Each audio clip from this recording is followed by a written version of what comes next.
you guys know, I know other than my big entrance that I just made. I know you just got settled in, but the way that I start all my talks is having you stand up. So I promise you this will be worth it, okay? I know you just got settled in, please bear with me. And if someone could close the door, that'd be great.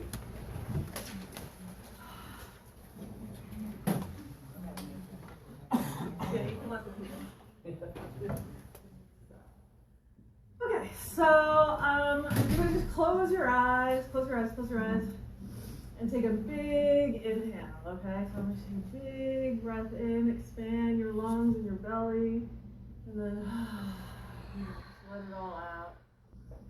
And then another big inhale. Inhale. Just regular breaths with your eyes closed. So just let the day roll off of you. Just any stresses in your life, just leave them outside the room.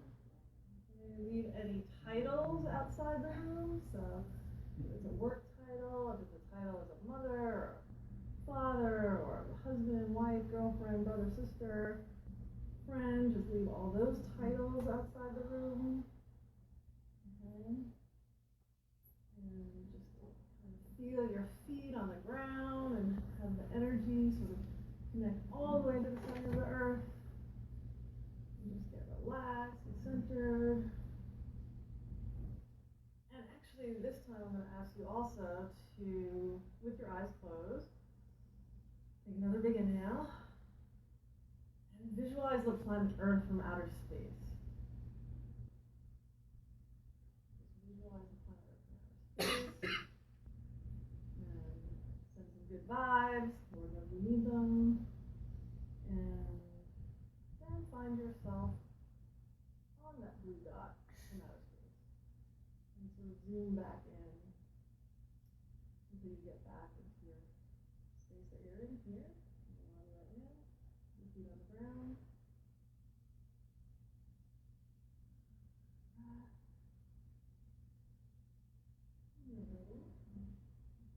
Slowly open your eyes.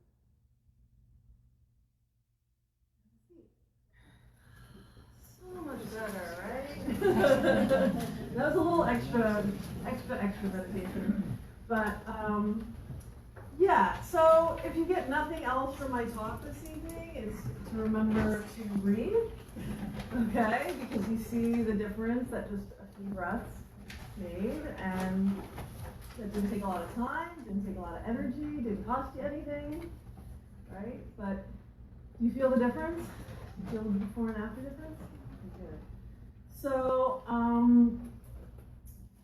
so I've been speaking here for, this is my 9th year, I think. I speak several times a year on different topics and different talks. And they all have to do with connecting to yourself, knowing who you are, what you're supposed to be doing with your life, expressing yourself, and how that affects your career, your job search, and life in general. Because to me, it's all connected, right? Everything is connected. So, I've been a little under the weather, so my energy's a little off, and I go on tangents. Well, I always go on tangents, so that I can't really blame that on being off. But so just bear with me. We have a lot to cover. We just have a very, little minor topic to talk about. Who are you? What are you supposed to be doing with your life? That's all. That's all. So what I hope to do is, really inspire you to think a little bit differently about your life, and to really, maybe get some aha moments, maybe question some decisions that you made and forgive yourself for those decisions, and kind of get reoriented with yourself, right? Realigned with yourself, and really make a commitment. The fact that you guys are even here says a lot, okay? Because it's a nice fall evening, and you could be home, watching, what's on tonight, The Masked Singer, or Real Housewives, or what's the other, Dancing with the Stars. But, you know, you chose to be here, right? You chose to take some time to really think about yourself. So that's huge. Like, just in and of itself, the fact that you guys found out about this talk. How did you find out about the talk? Library, mostly? Yeah. Which one? The Meetup group? So the fact that you even, you know, found out about this talk, made the decision to come here, like, that says a lot. So I just want to congratulate you for that. And now that you've actually gotten your butts in the chairs, okay, I want you to make the most of the time, which means I want you to be super honest with yourself, okay? So we actually have a kind of a small group tonight, so feel free to chime in and we can be a little interactive, but what I really want you to do is be interactive with yourself, okay? So as I talk about things, as things come up, I want you to pay attention to how they're like hitting you, like how, you know, it's like, right? So I want you to kind of just be honest with yourself about whatever feelings or ideas or ahas come up, and you know, make this experience productive for you. So how many people, who here is in job transition, career transition now? Most of the audience. Okay, that's good to know. So, no worries. So,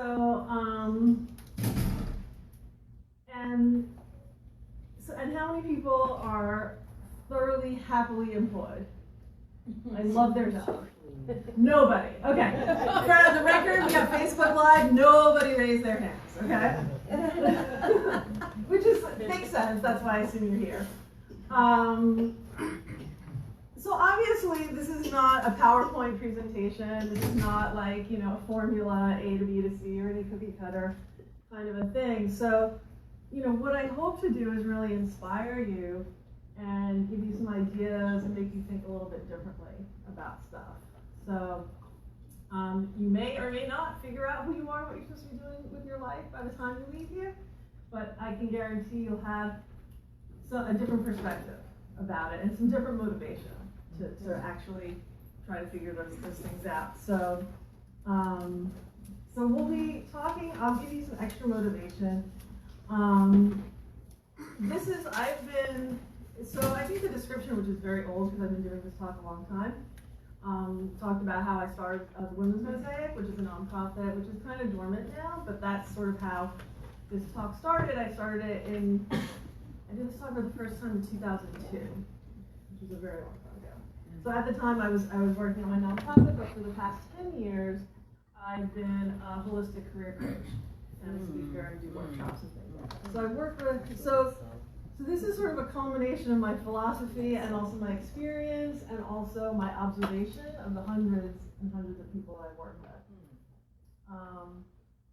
I don't read a lot of books, so there are books that talk about this stuff out there, but this is really just my own philosophy, I suppose you could say, and experiences.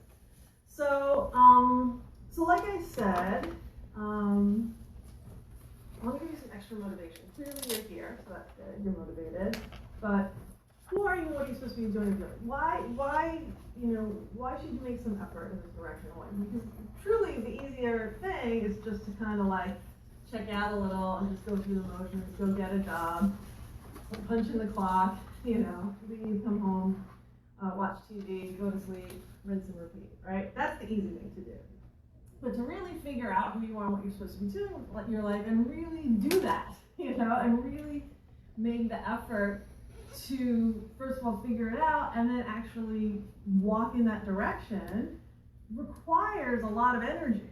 It requires energy, it requires courage, it requires risk-taking, it requires perhaps leaving people behind. I mean, this is the road less traveled for a reason. But I think that, in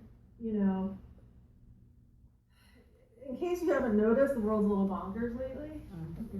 So, we are really living in extraordinary times, like really extraordinary times. So again, when I first gave this talk in 2002, it was a year after 9/11, right? So that was definitely a time where people were reevaluating things.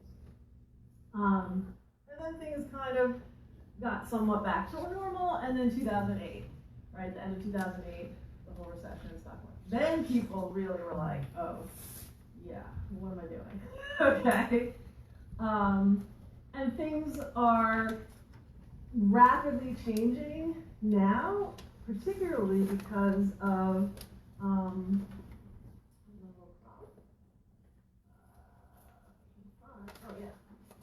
this thing.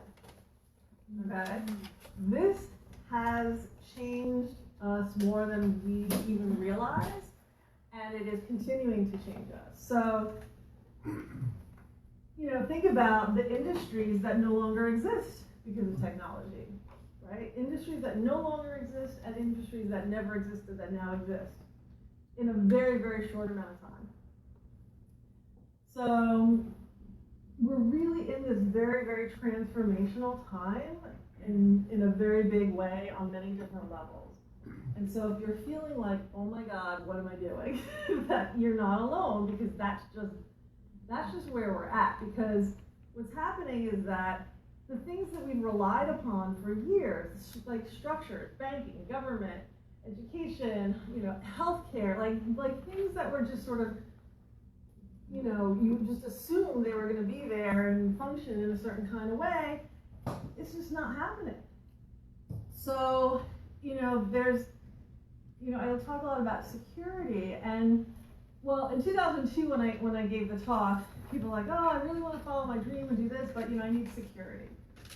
And I ask you today, in 2019, can you please tell me where there is security? Right? So my whole thing is you really need to find that security in and of yourself. That's the only way we're going to get through this. Because all the stuff outside, all the external stuff, it's just constantly changing, and it's changing at a rate that we can't even comprehend. And so the only thing, in my opinion, to do is to find that security within yourself, and then you can navigate all the external changes as they're happening. Does that make sense? Mm-hmm. Okay, so that's really a lot of where I'm coming from. So, okay, so let me give you more motivation. So I think I have 5 points here about extra motivation of why you should make the effort to do the work, or have the courage to figure this stuff out.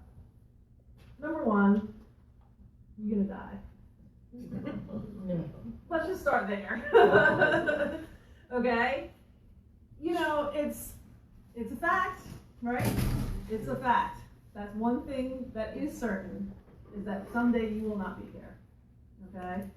And it sounds morbid or whatever, but it really puts things in perspective. And all of you, I'm sure, have had people close to you who've experienced loss, and maybe you'll think about this stuff at that time, but then you kind of go back into your normal routine after a while. But it's like, if you really think about, especially now, how long are we going to live? 100, 120, 130? But, people, we are living longer. But let's just say, okay, let's pick a number out. Let's pick 90. Let's say you're 90, you get to live that long, and it's your time to go, and you look back on your life. What'd you do? Right? What'd you do? What'd you experience? What'd you create? Who'd you love? Who loved you? Right? So that really puts a good, picture. And if you think about what you want as you're going to be, passing, and now think about what's going on in your life now, that's a good indicator of where you want to start making some adjustments, right? Another way you can think of it is, what do you want your obituary to say? It's I know it's like weird, but it's good. It's a good exercise to do. What do you want people to say about you, at your funeral? Start there and look back, and then you can build from that, right?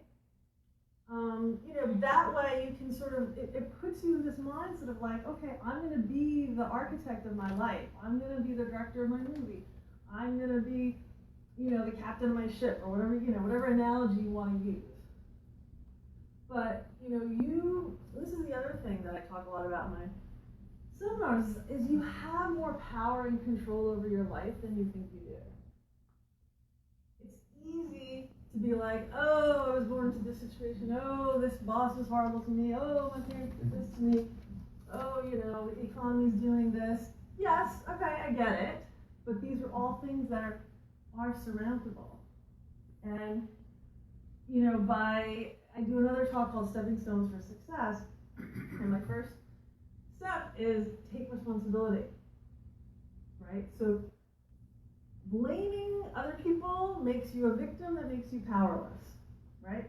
Taking responsibility is like, oh, I can accept this, I cannot accept this, I can change this, I can, I have the agency to make my life better.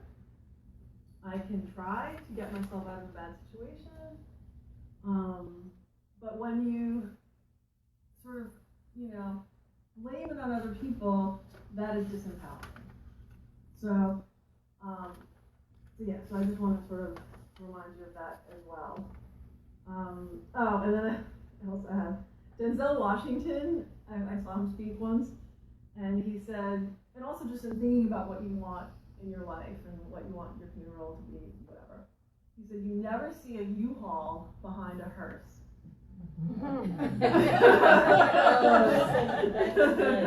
You never see a U-Haul behind a hearse. So, I thought that was great.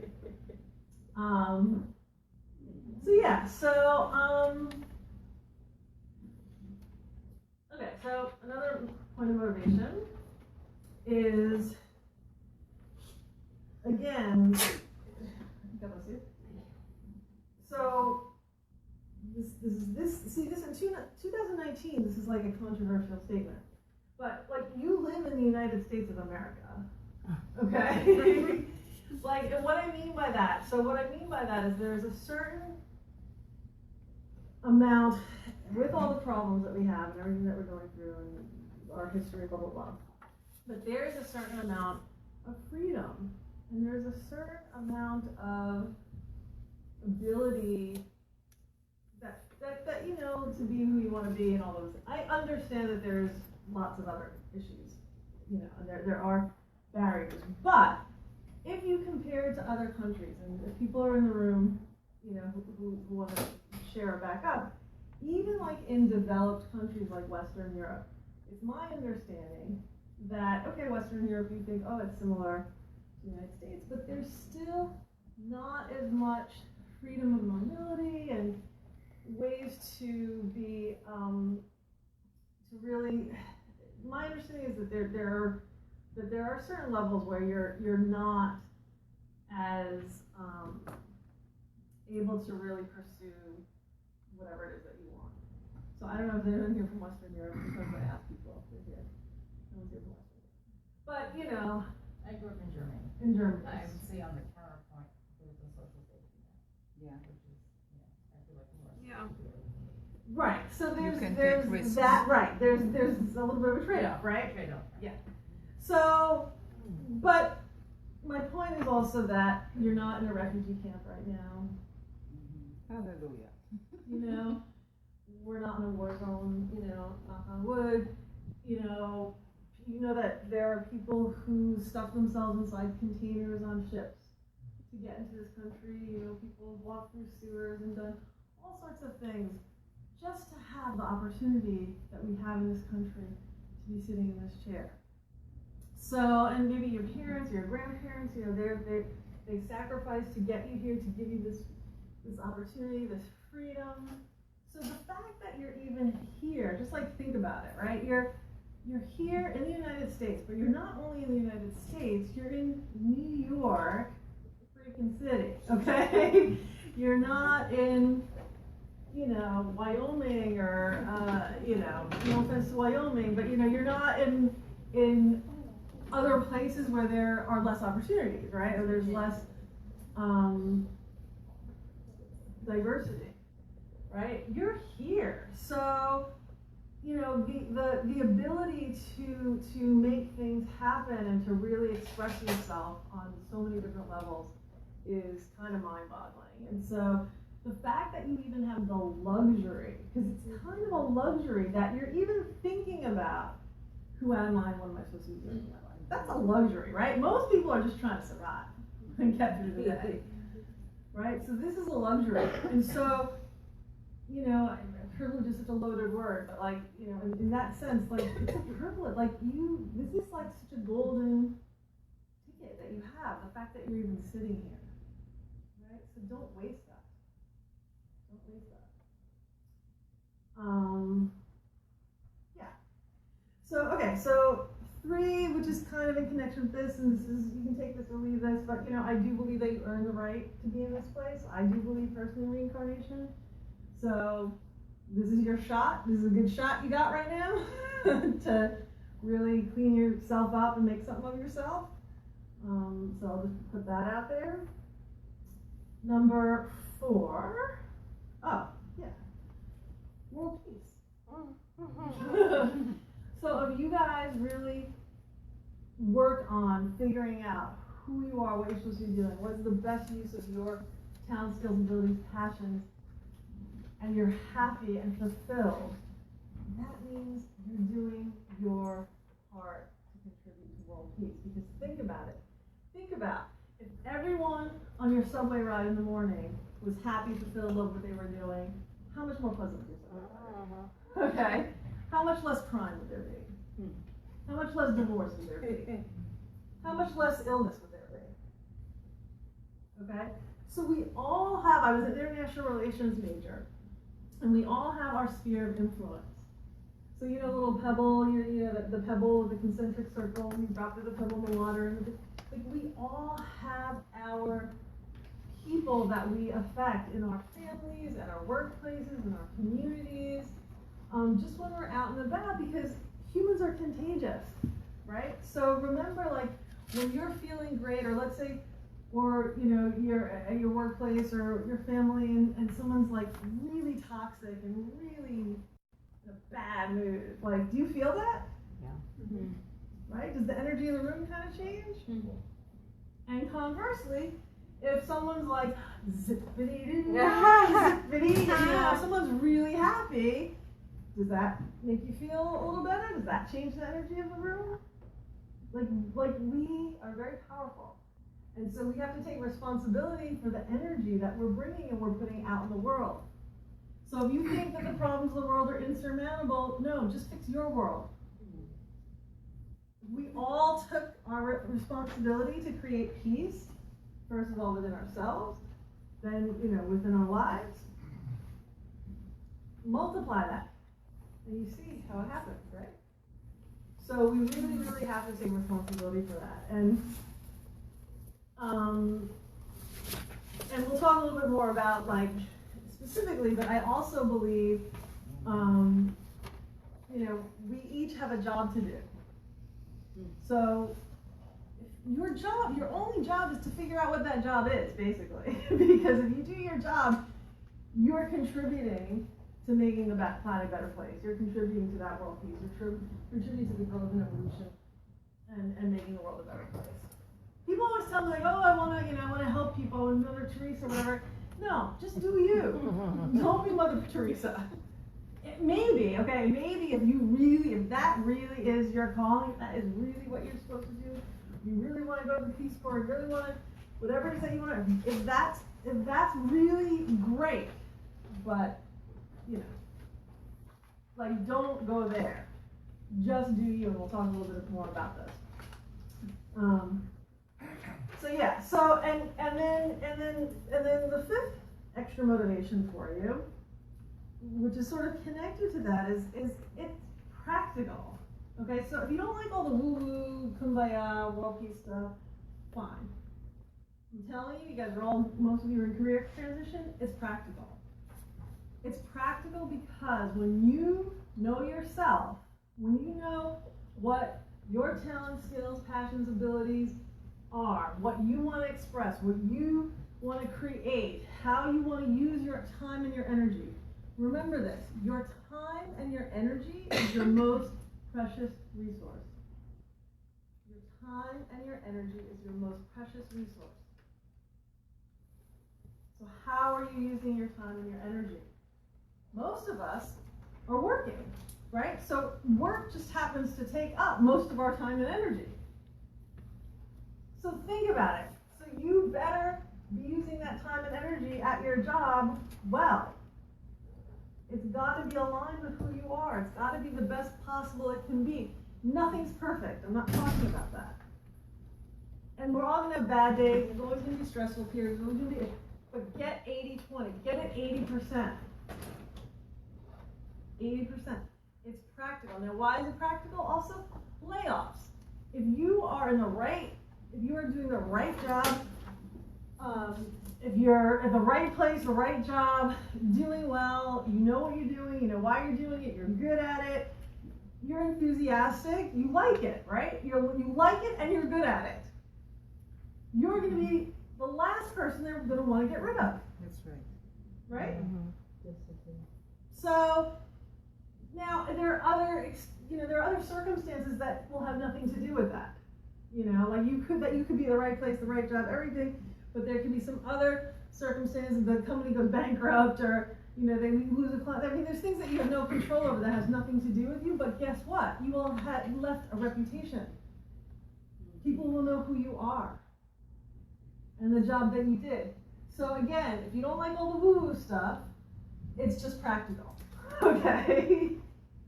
And again, think about it. Put yourself in a hiring manager's position. If you know yourself, know who you are, what you do, why you do it, what you've done, how it relates, like how much better of an interview are you going to be?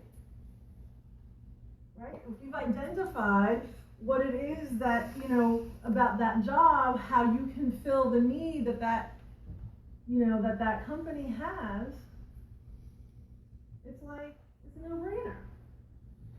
Does that make sense to you guys? I'm getting all fired up, sorry. Okay, so sometimes this happens.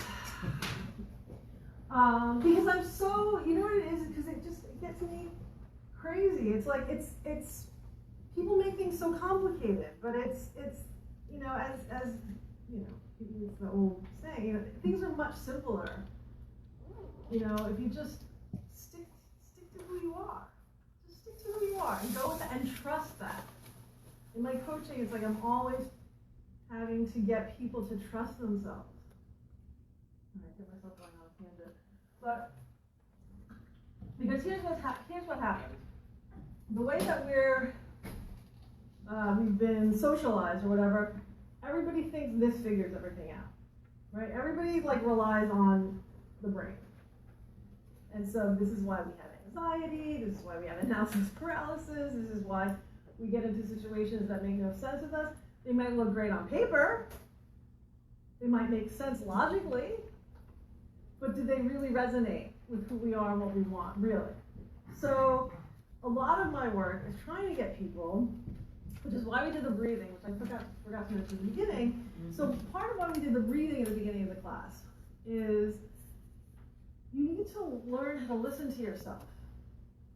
So if you take 5, 10, 15 minutes in the morning when you wake up, before anything else happens, take a cup of coffee, listen to music, if you have a prayer or mantra, do some journaling, be quiet with yourself to set the foundation for the day. Get in touch. What am I thinking? What am I feeling? What's my intention for the day? Get that going. Then go out, do your day, whatever's going on. When you come back, what's even better, it's the same, because to me they're co-equal anchors, right? So when you come home, it's another check-in. So you just went out, now it's a little bit different, right? Because now you've had this whole day, so all this stuff happened, you had fights, you had arguments, a good thing happened, whatever happened. So now you come home, before you switch into your evening mode, making dinner, whatever it is, take 5, 10, 15 minutes. What I like to do in the evening is I like to lay flat on my back, because I do a lot of stuff that just, because it feels good or feels right, and I learned there's all science that backs it up. So, so I lay on my back and it does something to your nervous system or whatever. So, with my knees up, and you just let the day kind of come off of you, and you process. So the beginning, you're more of like a little bit of a blank slate, right?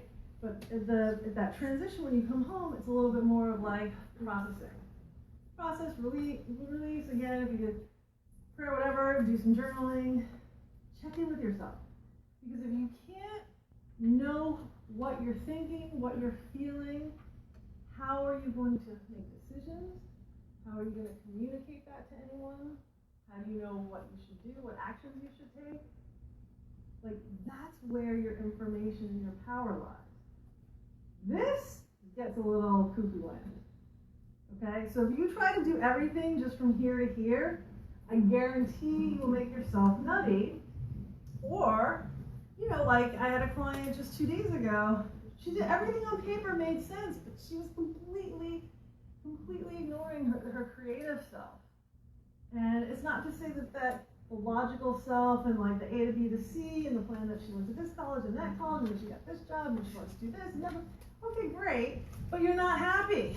So yeah, it makes sense on paper, but what's not connecting?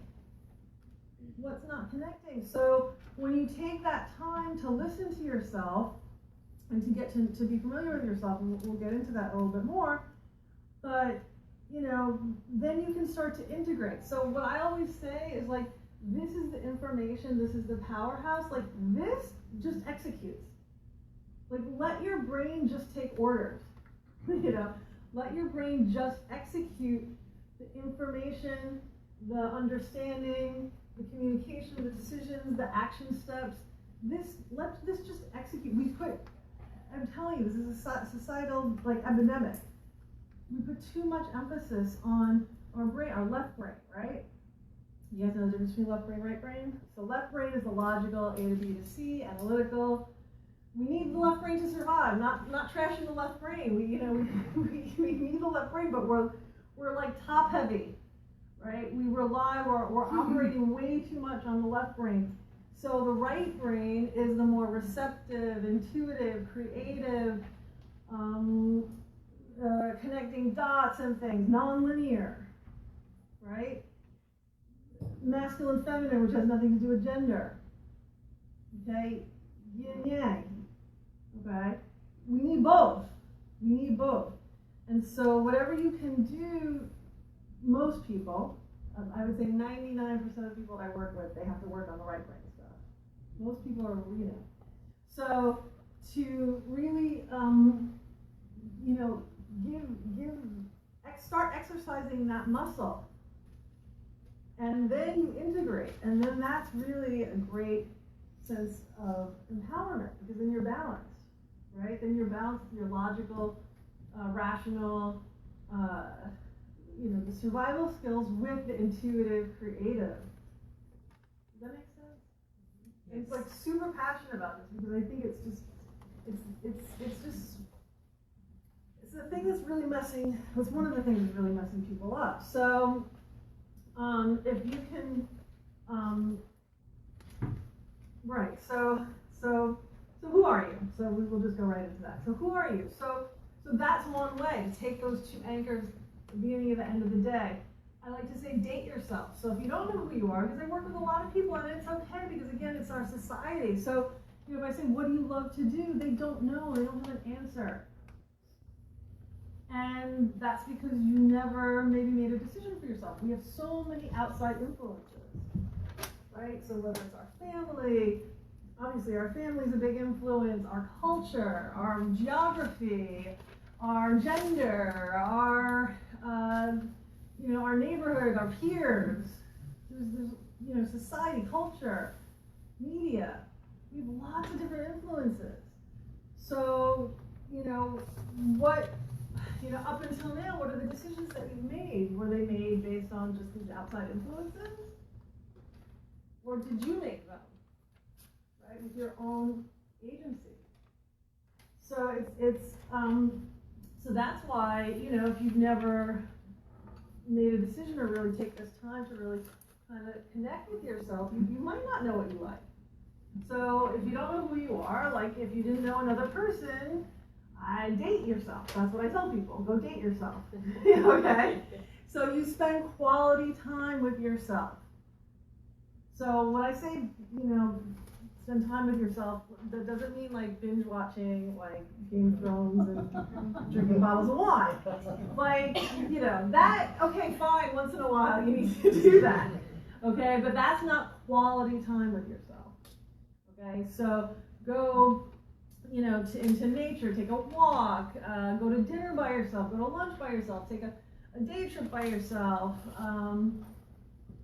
you know, do a class by yourself, like anything that you can do. And I always like to use the example like of Julia Roberts in that movie, The Runaway Bride. You know, she's always just doing whatever her, I'm dating myself, but it's a movie with Julia Roberts from a long time ago, and she would just, you know, she kept dating all these different guys, and so she would just adapt herself to whatever the guy was like.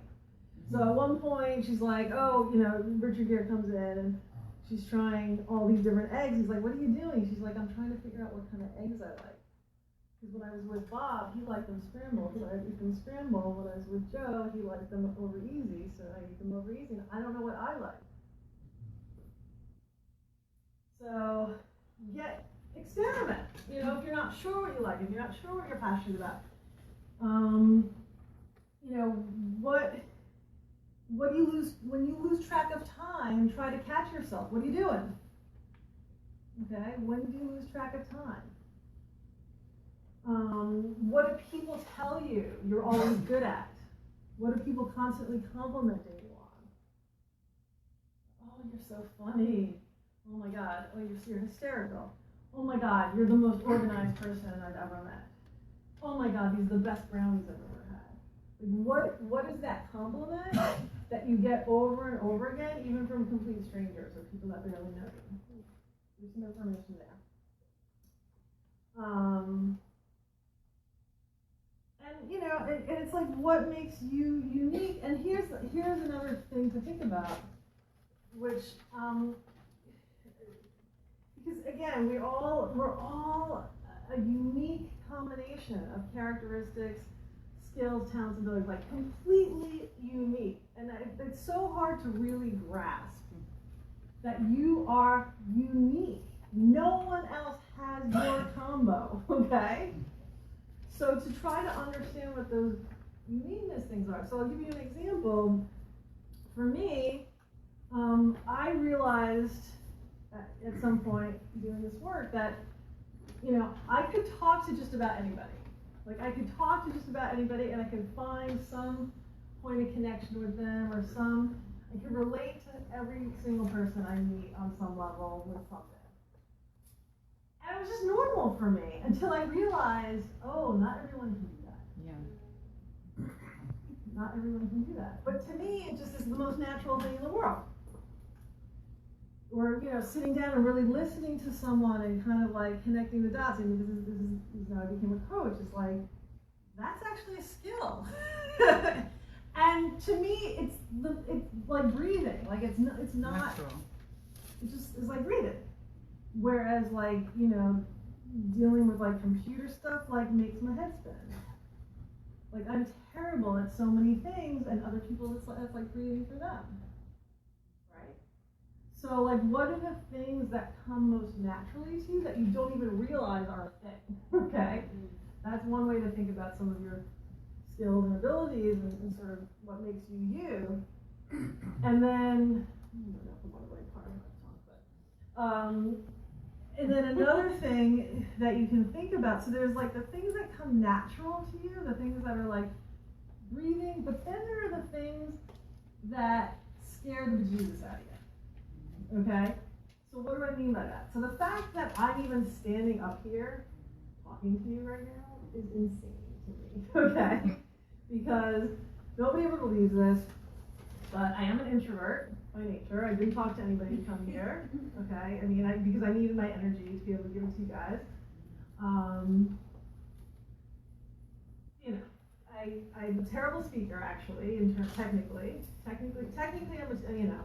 No, you'll see it, and you know likes, and I think I'm never doing them, and I go back and watch the tape, and I'm like, I'm still saying like, and you know, and,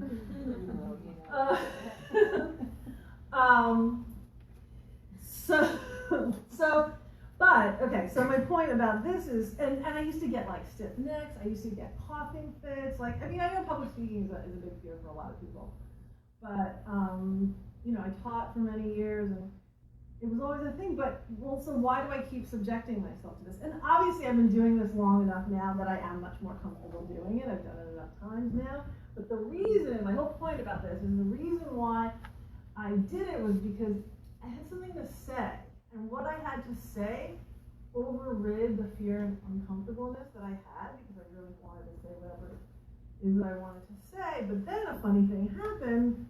People responded, and they liked what I said, and they liked how I said it. And I was like, oh, this is really uncomfortable for me, but clearly people are benefiting from this, so I guess I should keep doing it. And the more that I did it, it's still not this is still not my comfort zone. But the more that I do it, the more comfortable it gets. And because as long as I get positive response and that people are telling me that they're getting something valuable from my little bit of uncomfortableness, I'm going to keep doing it.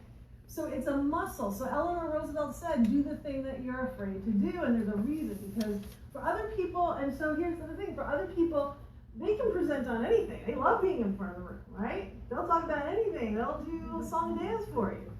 This is really not natural for me, but it's a muscle that I've developed. You see the difference? Like the other stuff is like breathing, I don't even think about it. This is something that is a talent, but I had to develop it, and I had to conquer some fear. So think about that for you guys.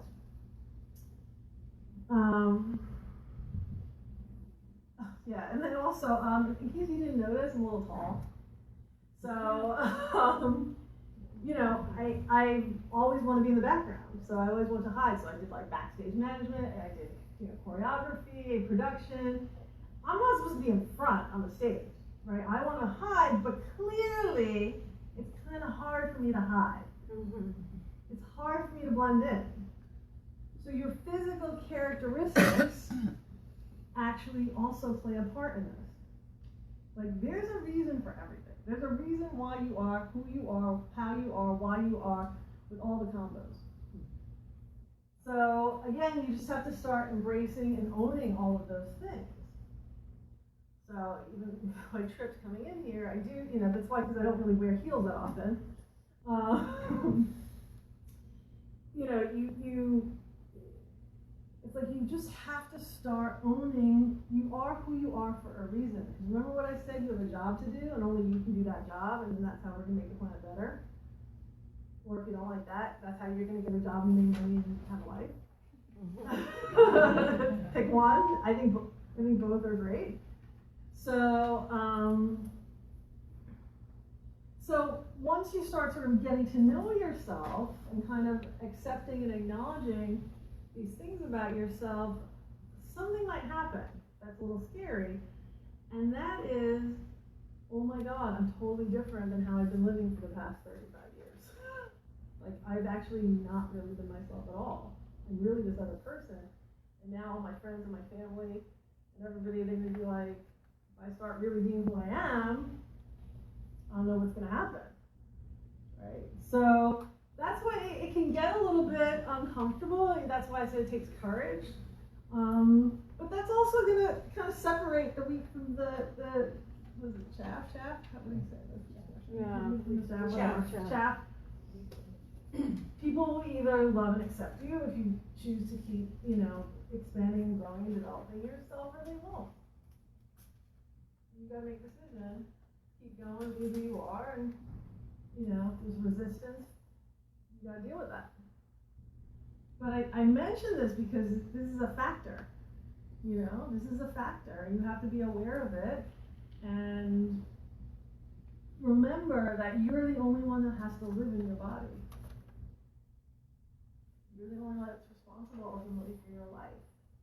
So, you know, and I know this can be especially hard for, like, you know, family, you know, immigrant families especially. I've had people come tell me, you know, obviously, you know, your parents might want you to do one thing, and you're like, yeah, no, that's like not who I am. And that can be really hard. I'm not saying any of this is easy, but again, at the end of the day, for all these reasons that I'm laying out, you have to make that decision for yourself and take responsibility. Yeah, so, some other things like, when you lose track of time, like, what's fun for you? So, like, I have just an example of, like, my friend who loves to, like, declutter and things, and, like, I'm on the hoarding spectrum on some level, so, like, like, she helped me, like, clean out my closet once, and I'm like, I would rather get, like, a root canal than go help someone do that. But for her, that was pleasure, like, so one man's pleasure is another man's pain, so again, I just want to remind you of that. Or even, like, people have said to me, like, you talk to people about their problems all day long, and I hate that, and I'm like, it's fun for me, it's fun for me. Not people's problems, but, helping them with the problems. So, and then another thing to think about is, like, what is your definition of prosperity and success? Your definition. Not what, the commercials tell us, not what your family tells you, not what your friends tell you. What is your definition of prosperity and success? Because I guarantee you it's different for everyone in this room. What does that look like? Is it a number? Is it a feeling? Is it a title? What is it? It could be you're an artist and you just want to make a living doing your art. That's your idea of prosperity and success. What does that look like monetarily? I don't know. If you're just sort of making a living, well, maybe, I don't know, 40,000, whatever it is, you just cover your expenses, but you're making your art, you're having a plan.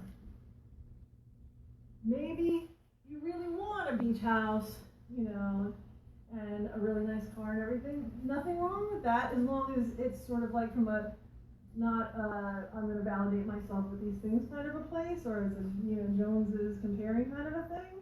But if, like, these things really genuinely make you happy, fine.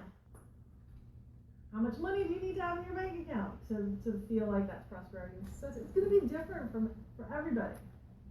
So really think about that, because that also is going to inform you in terms of what you need to do for yourself, in terms of what kind of living you want to earn for yourself. Okay?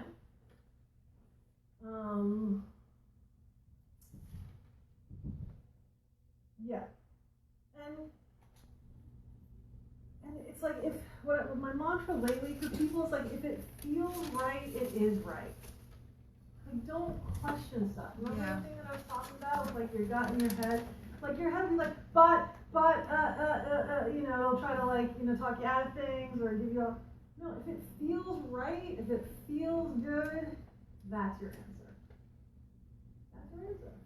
And you gotta trust it, and that can be a little scary sometimes. And another thing is, talking about your own individual, like, definition of prosperity and success, don't compare yourself. Comparison is the thief of joy, what Roosevelt said. Another great one that I use all the time now for myself is compare yourself to your yesterday, not someone else's today. Compare yourself to your yesterday, not someone else's today. Only you know if you're improving. Only you know. Only I know that it was terrifying for me to get up here and talk to you 10 years ago. Right? You don't know where people are in their own little journeys, in their movies. Okay? We're all in our own movie. So someone could be at a different plot point in their movie. So they can be having, like, a little bright, shiny moment now. But you don't know what crap they had to go through to get to that bright, shiny moment. So it doesn't make any sense for you to compare. Does that make sense? It doesn't make any sense. So, like, and I know this is easier said than done, especially with social media. Really hard. Really, really hard. I get it.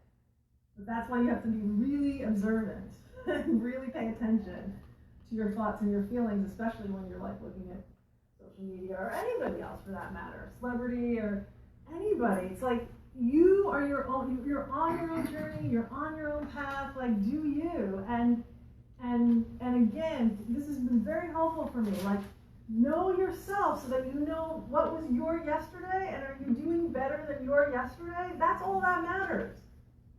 That's it.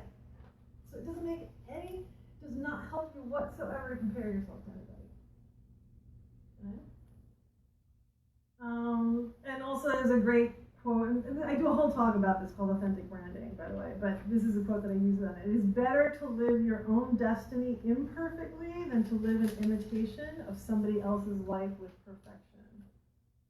It is better to live your own destiny imperfectly than to live an imitation of somebody else's life with perfection. Because remember, we all have our own unique combo of gifts, talents, skills, abilities, and our own job that we got to do. So at least if you go a little bit in that direction, that is better. If you do that job even 50%, that's better than trying to be something that you're not.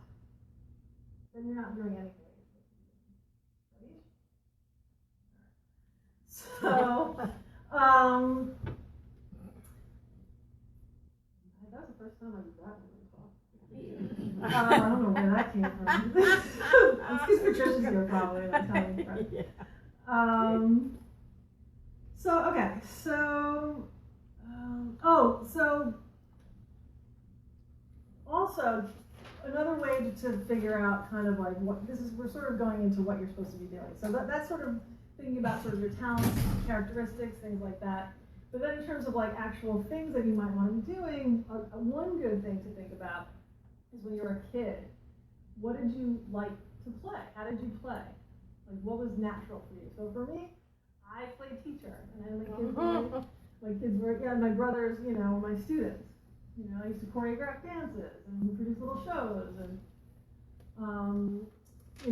there's a friend of mine who, this is very literal. So she used to love to write stories, and her brother used to act them out. Fast forward, she's an award-winning author, and he is a working actor in Hollywood. That's pretty literal, okay? But there's information there. So how did you play? What did you do? When you were 8 or 9, someone said, oh, what do you want to be when you grow up? What did you say? There's some information in there, okay? And then I like to use sometimes like famous people or celebrities, like Marie Kondo. Like she was obsessed with like organizing when she was like 8. You guys know Marie Kondo? I can't do her stuff, but it's like too extreme. But she like was always obsessed. She used to like read all different sorts of organizing. Like there's something that's in you, right? That like was showing or bubbling up even when you were younger. The other night, do you guys know who Martine Rothblatt is? This is such a shame. Everyone should know who this person is. Okay, you can go plug my social media. Go on my Instagram. You can find out about Martine Rothblatt.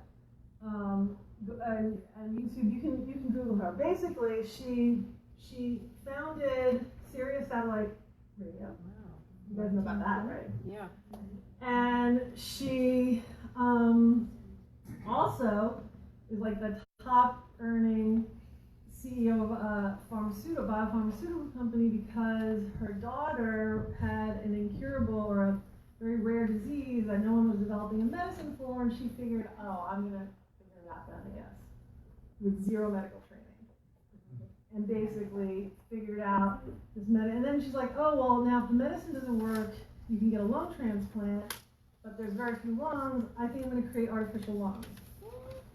Now, okay, the artificial lungs, there's like a lot of like air, a lot of jets to fly things around.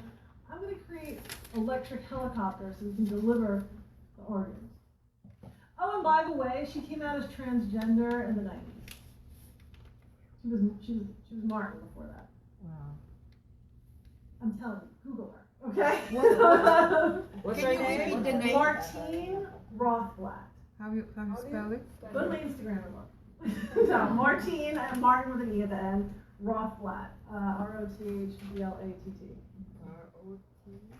She's like, and I just met her on Monday. Like, she's like the most down to earth. And I forgot this.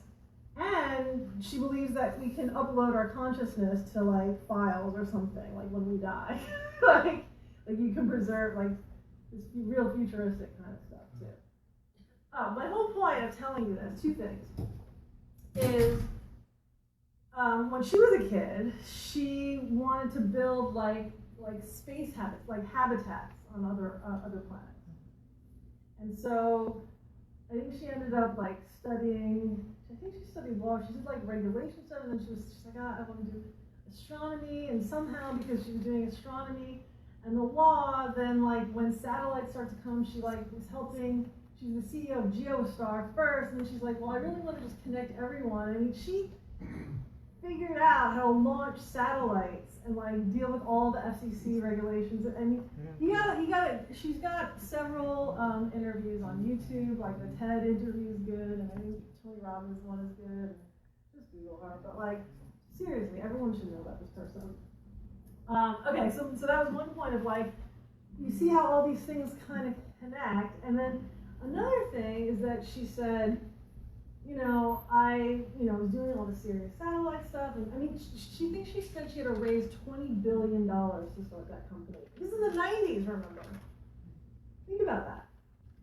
And at the time, she hadn't transitioned yet, and so then, but she felt like she really needed to come out, blah, blah, blah, and she was obviously afraid of what was going to happen if she's going public with this company, right? And, but what she said was she realized she was spending so much energy, like your brain takes up a third of the energy that your whole body needs.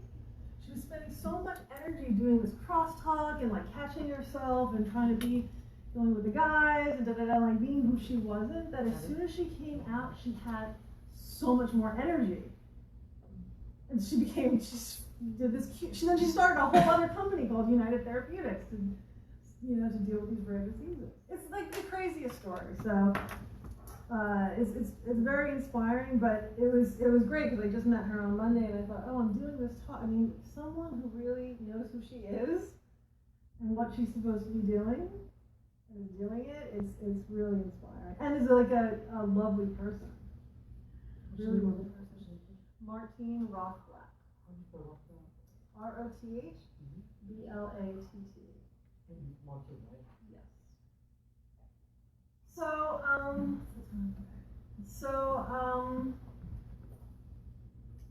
or even someone like Oprah, didn't Oprah used to always say, like, when she was younger, she would just, like, give sermons, like a kid, and all this kind of stuff, and she wanted to be Barbara Walters, right? But then she realized, I can't be Barbara Walters, and as soon as she decided to just be herself, that's when she did really well.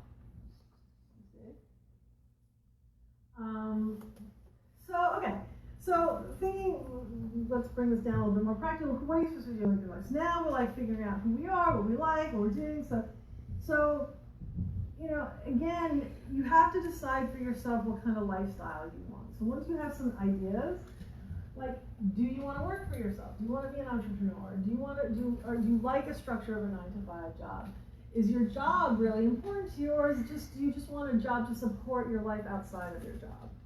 And that's going to be a different answer for everyone. For me, I always wanted to combine everything. But for some people, and a lot of people, believe it or not, come to me as a career coach and they're miserable and they think that they want to change jobs.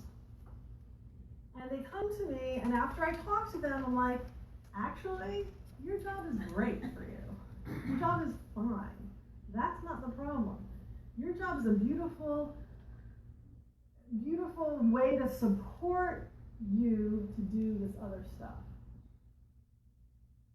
So sometimes it has nothing to do with changing careers. Your job just allows. For instance, I always use the example, if you like to mountain bike or something like that, I don't think you can really make a career mountain biking. It would be very hard to make a career mountain biking. But if you get a job that prevents you from going mountain, you're like working 80 hours a week and have to work every other weekend and never get to do your mountain biking, that's not the right job for you. So you want your job to support your lifestyle. You don't want to work your lifestyle around your job.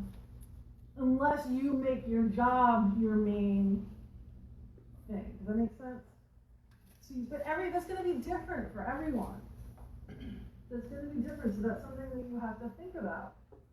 And now, again, things have changed so much because of this, because of the internet, and everything. There's lots of different side things that you can have going on. Some can be monetized, some not. It depends how much you go for those things. But in a way, there's a lot more opportunities to do things. Again, monetizing is you know, it can be done, clearly, but it's not always the easiest thing. So again, for you, you've got to figure out, like, what's the right combination of lifestyle scenario. Maybe, I know a lot of you are in career transition now, maybe it's time to leave New York.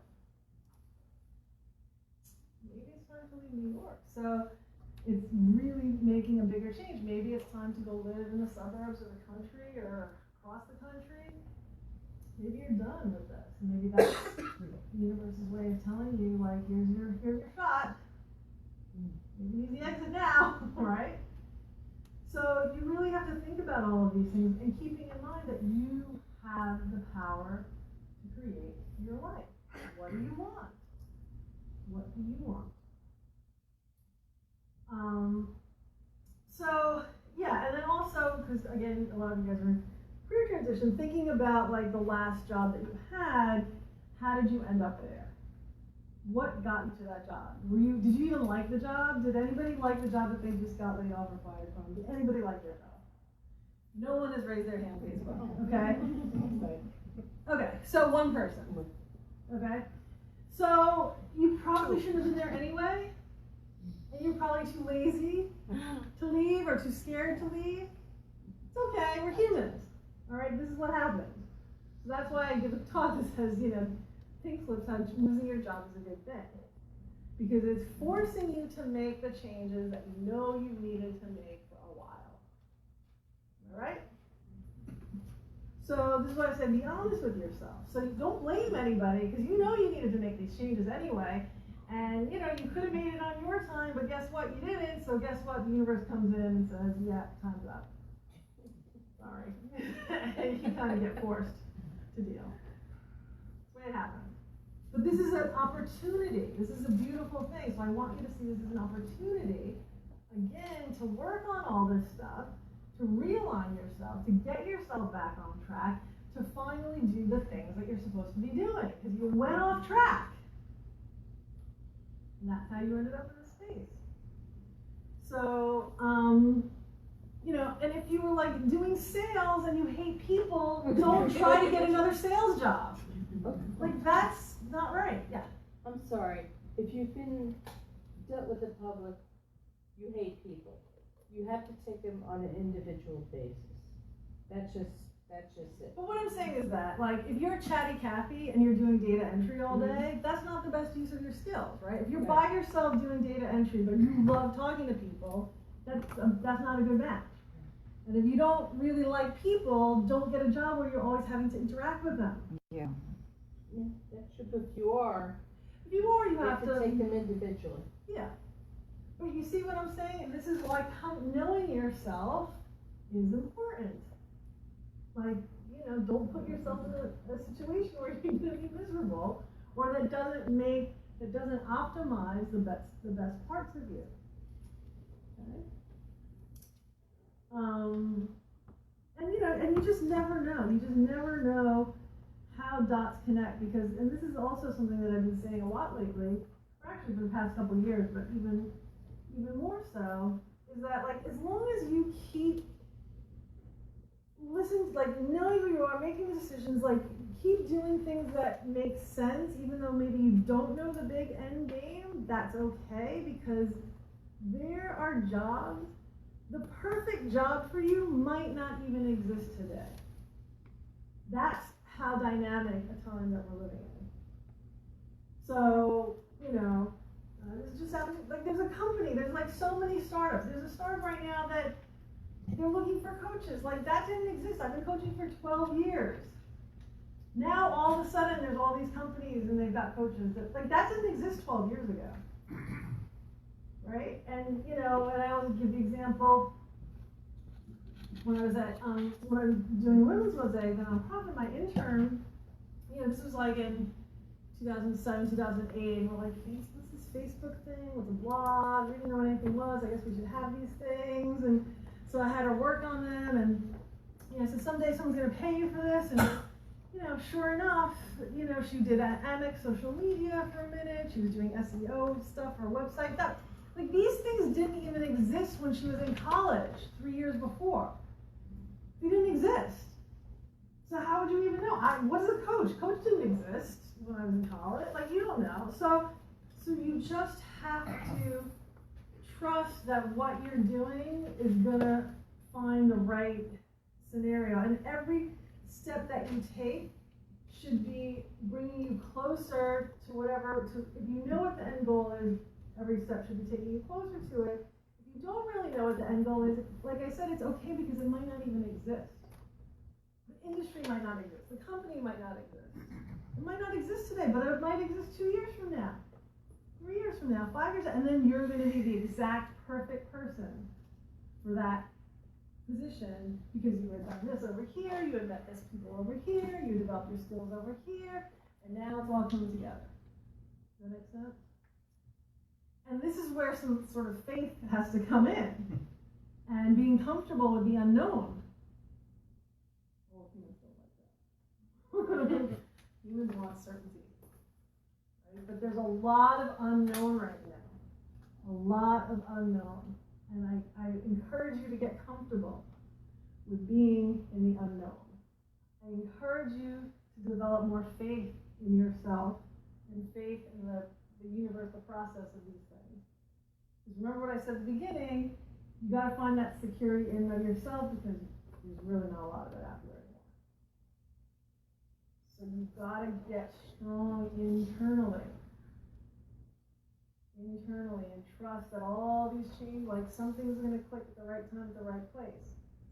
But even and even if nothing happens, it's never nothing because, I just had another client, it's the job that she had or something happened, I'm like, oh, isn't that interesting? Because, I know, I had a client where her husband was waiting to hear where he was going to be placed. And they didn't know, and she also, I think, had a fairly new baby, a 5-month-old baby or something. And she was trying to figure out what she's supposed to be doing next. I said, but she really needed to work on some other stuff. I said, isn't that interesting? The universe set it up. It's forcing you, because you literally can't make a decision, because you're relying on somebody else making a decision for your husband, which is going to determine where you're going to live.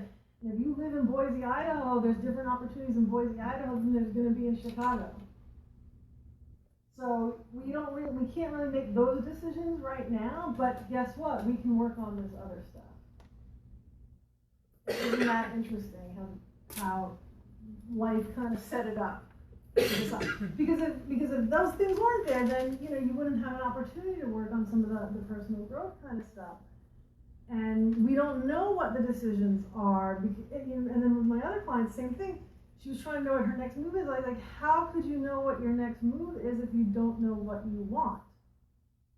So we got to spend time figuring out what you want and then see what happens. And it's this weird thing. It's like sometimes, okay, maybe you figure it out and then you go after it. But sometimes you kind of work on it and an opportunity just kind of comes.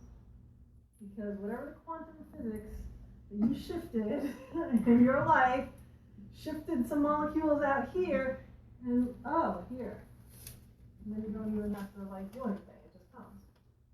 But it's not because you didn't do anything, you were doing something else to shift something to bring that opportunity in.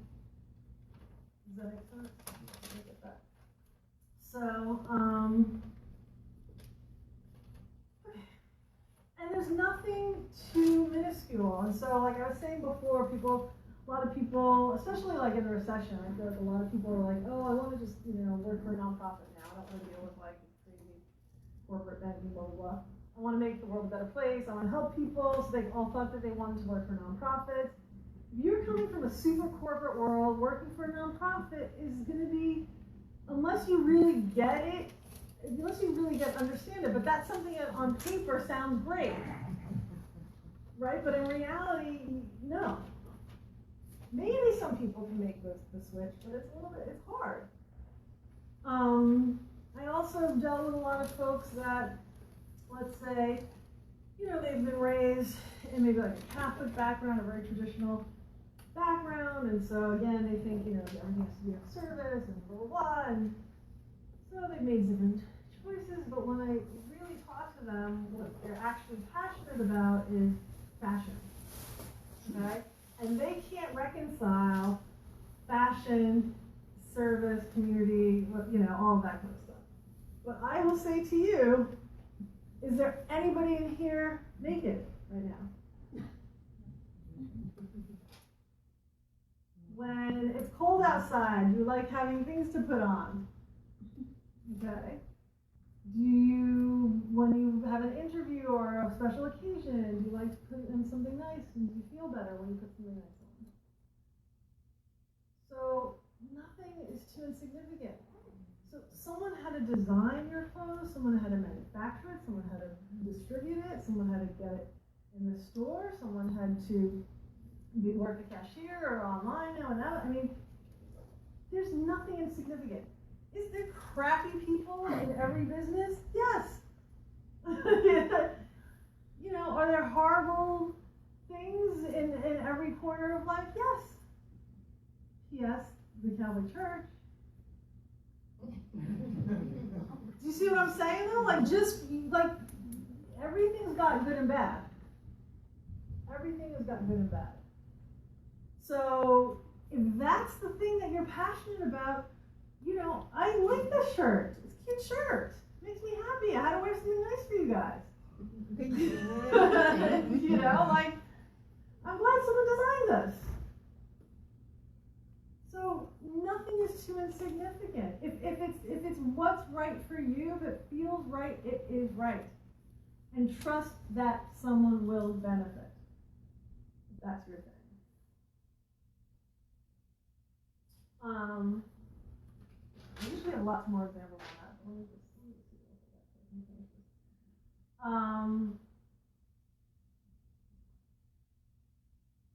Okay, so I skipped around a little.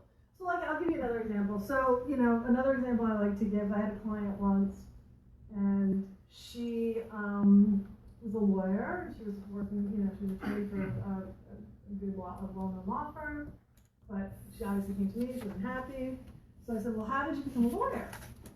She goes, well, the guy that I really liked in college, he wanted to be a lawyer, and so I just wanted to be in all the classes with him.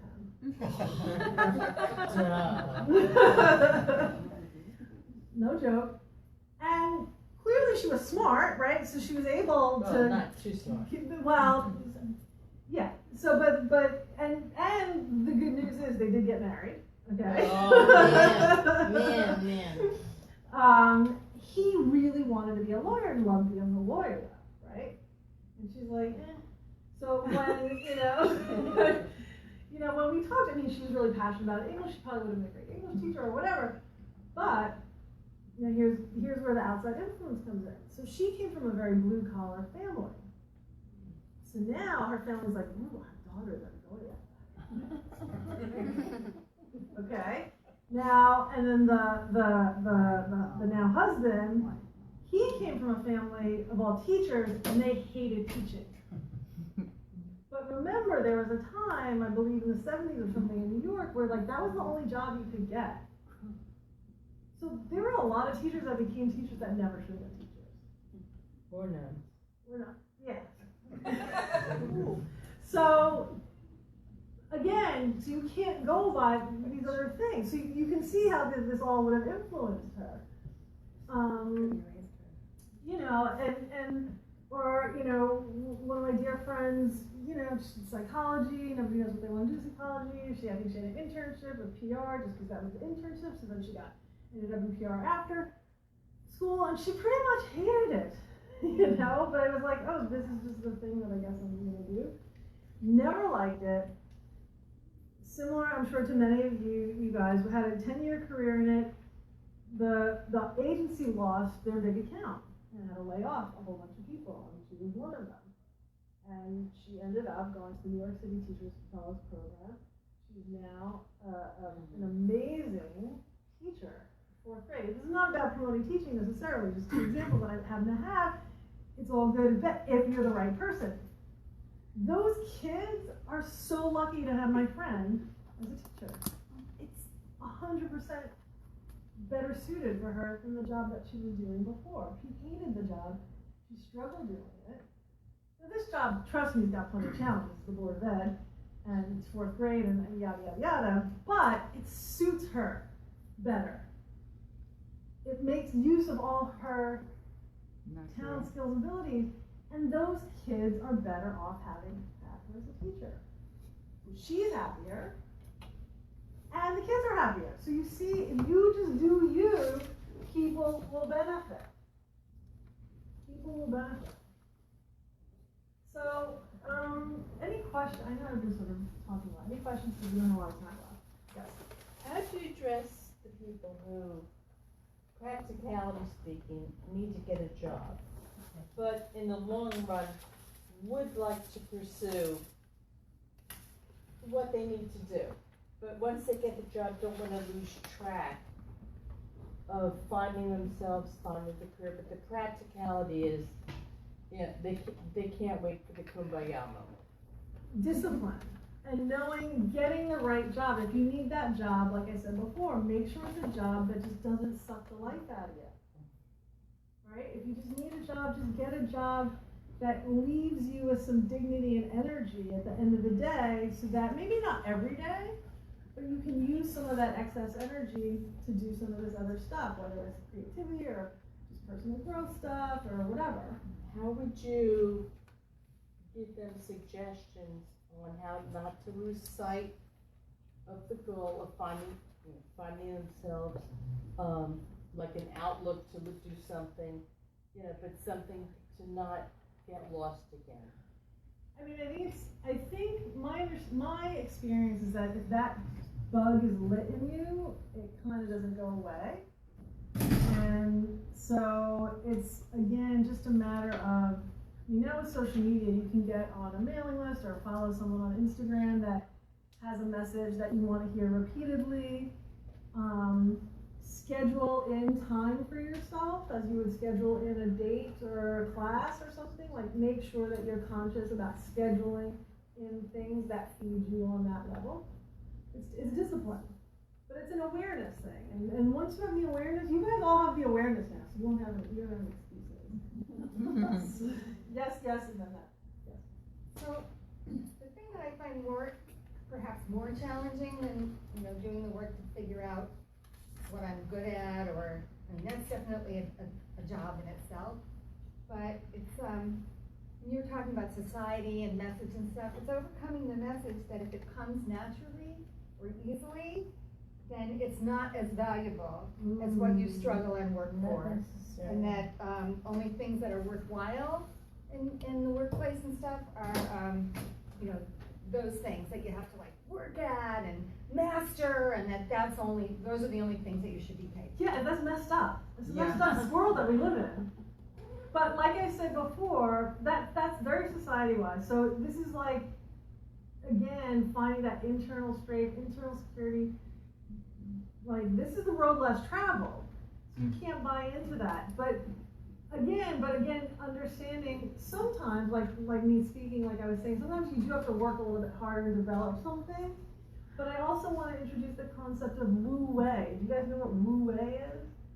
The Tao Te Ching? Go with the flow, being in the flow. Things should be effortlessly, when you're aligned. It's very hard to translate. You can Google W-U-W-E-I, Wu Wei. W-U-W-E-I, Wu Wei. But it's like aligning yourself so in harmony with yourself and the energy around you and the direction that you're. It's like water, going with the flow, and it's easy. And we're so conditioned, like you said, and it's a great point. Thank you for bringing it up. That everything should be hard, and it's but it's kind of what's hard is getting to the place where you can have ease. There's always going to be effort, and it's an ebb and a flow. So you put the effort in, and then you've got the flow, and then you put more effort in, and then you have a flow. But we're not taught to live this way. So means you gotta go against the norm. And that's not always easy, and it takes, some strength, yes. When I came in here, I said, I can't stay too long because I have to go to Albany tomorrow. But then when you started to do meditation, and you said you was a holistic coach, and you started talking about death, and about your friend going to the board. Typical library class. This is serious. I stole that. You talked about death, and about your friend becoming a teacher. All these little points you mentioned to me, I'm going through all of this. Last week, my aunt died, and it was like you and me was connecting in this session. Nobody was in this room, it's just you and me. So everything you said, certain points you touched, it's touched my whole soul because I understand what you are saying. And now is my time. I'll be 65 next month. So I am making a major transition in my life. Thank you, and thank you you. so much. But Namaste. thank you. Well, thank you for sharing that. I received everything that you said, so thank you. But this is also a beautiful example. For whatever reason, you listened to yourself. Somehow you got your butt in that chair, and it's not logical, but clearly it was meant to be. I would like a business. I got plenty of stuff for you. And for me, again, I got no PowerPoint, I got no A to B to C. I just sort of talk whatever comes to me, kind of. I mean, I've done this long enough, I can wing it a little bit.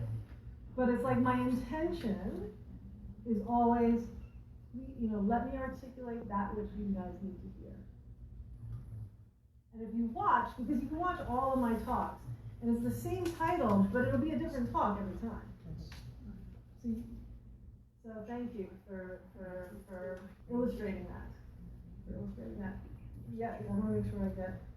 Is it related to that? Yeah, I just wanted to make one more addition to something you said. You don't have to be an earth-changing transgender to do. You kind of buried the lead for yourself in that little talk about Martine, because anybody who becomes who they're supposed to be, Yes, but releases all their energy. Absolutely, and thank you. But what's so beautiful about transgender people? It's so in your face. I mean, Caitlyn Jenner, like what was her? Who is she and what she's supposed to be doing? She became a world famous athlete, got in with the Kardashians, and then I was like, oh, that's the purpose of the Kardashians, so that more people can know about Bruce Jenner, who then became Caitlyn, and then like that. But I use that example. If you look, one of my PGGs, I'll give a little plug for my book, which are essays that I write every week. Make sure you get on my mailing list because I send out these personal growth essays every week. There's 131 of them that are combined into a book. I don't write, I'm dyslexic. This is a whole other story about just doing what you gotta do because I have something to say. I have terrible grammar, but people liked what I write, so I kept writing because I actually went to some event and someone's like, wait, Kristina Leonardi, I get your emails, they really help me. So I just kept doing it. So there's one called And She Was, because the first person that came out with that was Chaz Bono, right? So Cher's, and because it's an exaggerated example. A less exaggerated example is when I used to teach for NYU and I taught undergrad. And I said, I only have a bachelor's degree, why am I teaching undergrads, and what are they supposed to call me? And she's like, oh, they're supposed to call you professor. I was like, professor? Like, in my mind, professor is like PhD with a tweed coat and a pipe, like, that's not me. No, you're professors. So then I went in there trying to be like a professor. It was terrible, I was much older than these kids, and as soon as I just dropped all that, it was much better. So that's a very subtle example. But the transgender is such a beautiful example because it's physical, right? It's so in our face. So yes, before we begin to do this. Well, just, probably many of us are, kind of thinking about these things, and maybe we can grasp a few things of what makes us unique or what inspires us and things like that. But the hard part is putting it together for something concrete to do with it. Well, that's what I do for a living.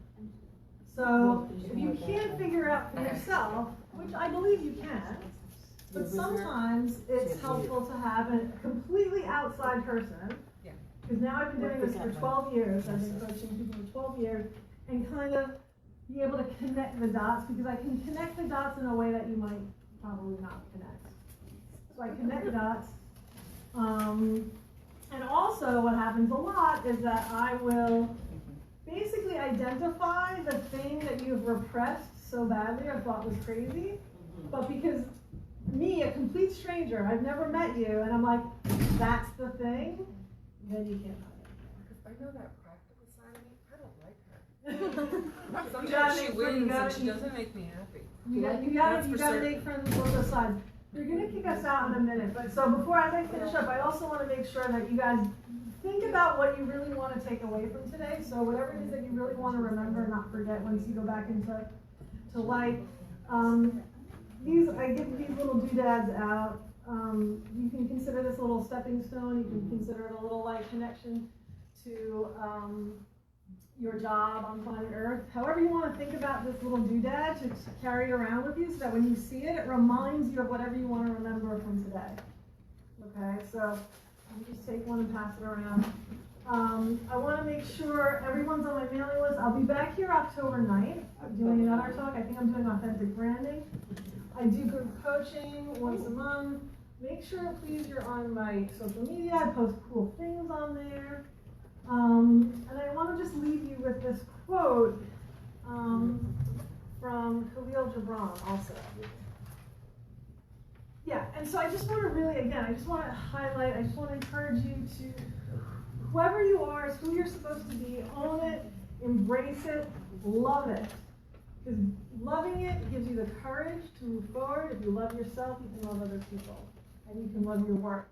And Khalil Gibran, when you work, you fulfill a part of Earth's farthest dream, assigned to you when that dream was born. And in keeping yourself with labor, you are in truth loving life. And to love life through labor is to be intimate with life's inmost secret. Work is love made visible. So with that, I wish you much love, much courage, and I hope you all do what you're supposed to do, and we all benefit from it. So thank you so much. Thank you. And I'm happy I'll be here till I kick us out. He has a question? Yes. This group coaching, is that going to be on your website?